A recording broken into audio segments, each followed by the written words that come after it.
మహబూబ్ నగర్ జిల్లాలో సిపిఐ నిర్మాణ కౌన్సిల్ సమావేశం నిర్వహించారు. కేంద్ర రాష్ట్ర ప్రభుత్వాలు అనుసరిస్తున్న ప్రజా వ్యతిరేక విధానాలపై పోరాటాలు కొనసాగించాలని కార్యవర్గ సభ్యులు బాలమల్లేష్ పిలుపునిచ్చారు. ప్రజా ఉద్యమాల్లో అసువులు బాసిన అమరవీరులకు ఘనంగా శ్రద్ధాంజలి ఘటించారు. కాంగ్రెస్ ప్రభుత్వం ఎన్నికల ముందు ఇచ్చిన 6 గ్యారంటీలను తక్షణమే అమలు చేయాలని డిమాండ్ చేశారు. మరి బీజేపీ అధికారం చెలాయిస్తా ఉంది.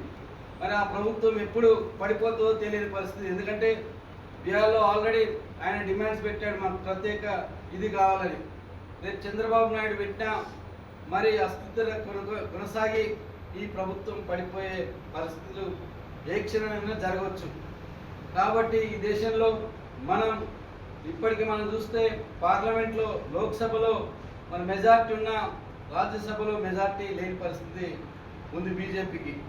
మరి ఆ మెజార్టీని తీసుకురావడానికి వచ్చే నెలలో మరి 12 సీట్లు ఖాళీలు అయ్యే పరిస్థితులు ఉన్నాయి. మరి దాంతో మళ్ళీ ఏదో విధంగా పైచేయి ఈ దేశంలో అధికారాన్ని సుస్థిరత చేసుకోవాలని బీజేపీ తపన పడుతున్న పరిస్థితులు ఉన్నాయి.